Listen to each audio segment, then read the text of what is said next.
रावण को हर साल देश भर में दशहरा के मौके पर जलाया जाता है। रावण की मौत तो त्रेता युग में भगवान श्री राम के हाथों हो गई थी, लेकिन बुराई पर अच्छाई की जीत के रूप में आज भी हर साल हम रावण को जलाते हैं। रावण को कुछ लोग सही और कुछ लोग उसके कृत्यों को गलत मानते हैं, लेकिन इन सब से इतर रावण महान विद्वान और ज्योतिषी भी था, जिसने शिव तांडव स्तोत्र की रचना की। रावण संहिता आज भी ज्योतिष की सबसे सटीक जानकारी देती है, जिसे रावण ने लिखा था। आज के इस प्रोग्राम में हम आपको बताएंगे रावण के जीवन की कुछ ऐसी बातें जिसे समझकर, जिस पर चलकर आप अगर उसका पालन करते हैं तो शायद ही आपका कोई काम रुकेगा और जीवन में आपको सफलता मिलेगी। रावण के जीवन से काफ़ी कुछ सीखा जा सकता है। रावण का पहला सूत्र वाक्य समझिए, निर्णय के पक्के रहो। युद्ध में रावण ने पहले अपने नाना से कहा कि जो मैं एक बार ठान लेता हूँ उससे मैं कभी पीछे नहीं हट सकता। दरअसल रावण के नाना चाहते थे कि रावण राम से युद्ध न करे बल्कि सीता को लौटा दे। रावण ने कहा, मृत्यु का डर एक वीर पुरुष को अपने वचन से विमुख नहीं कर सकता है। राक्षस रावण का दूसरा सूत्र कहता है, किसी की भी परवाह न करो। हनुमान जी लंका दहन के बाद रावण ने अपने मंत्रियों से कहा कि आज लोग मेरे बारे में क्या सोचते हैं और आगे क्या सोचेंगे, मुझे इसकी परवाह नहीं है। जिस समाज को परमेश्वर भी संतुष्ट नहीं कर पाए उसको हम क्या कर पाएंगे। रावण ने कहा, कुछ लोगों के लिए मैं देवता हूँ तो और कुछ लोगों के लिए राक्षस।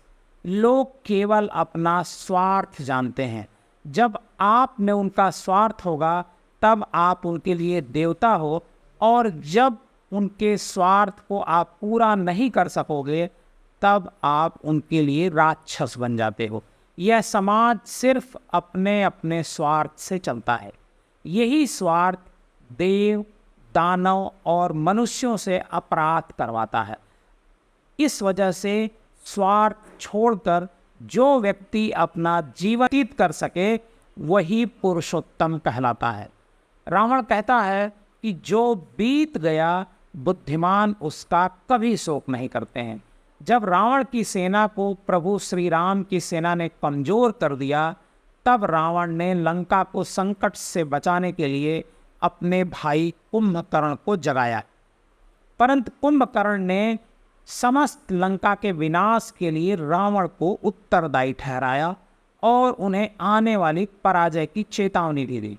तब रावण ने कुंभकर्ण से कहा कि मैंने लोभवश सीता का अपहरण किया और आज यही मेरी मृत्यु का कारण बनने वाली है। रावण ने कहा कि हाँ, मैंने नारायण को पहचानने में भूल की। हाँ, मैंने श्री राम के शांति प्रस्ताव को ठुकराया, जिसकी वजह से मेरी सोने की लंका शमशान बनने जा रही है। लेकिन प्रिय भाई कुंभकर्ण, जो बीत गया बुद्धिमान उसका शोक नहीं करते और मैं भी इसका शोक नहीं करता। रावण कहता है कि भविष्य की चिंता कर्मयोगी नहीं करते। इस समय, इस क्षण में जो जीते हैं वही महात्मा कहलाते हैं।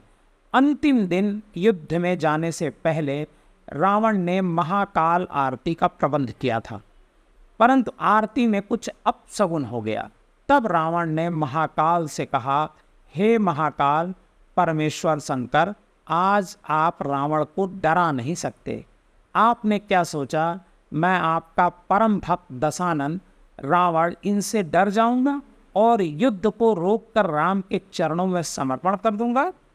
रावण मिट जाएगा लेकिन किसी के सामने झुकेगा नहीं। अपने को बेच कर जो जीते हैं वह हर दिन मरते हैं। रावण का ये प्रमुख सूक्त वाक्य है। रावण ने कहा कि अच्छे कार्य करने में देरी नहीं करनी चाहिए। रावण कहते हैं अच्छे कार्य को जितना हो सके जल्दी कर लेना चाहिए और अशुभ कार्य को करना भी पड़े तो उसे जितना हो उसे टालने का प्रयास करना चाहिए। मैं भी बहुत से शुभ कार्य करना चाहता हूँ था, लेकिन उस समय एक हमेशा टालता रहा और कुछ न कर सका।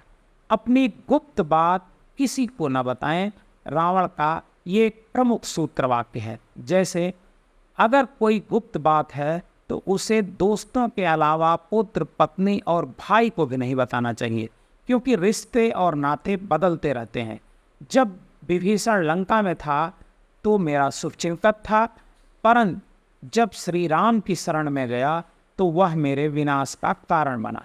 रावण की एक बात और बेहद महत्वपूर्ण है।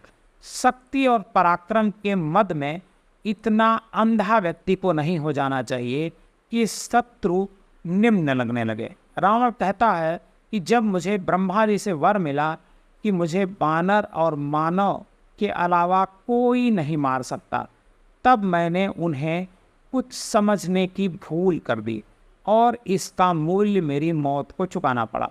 इसलिए किसी को छोटा नहीं समझना चाहिए।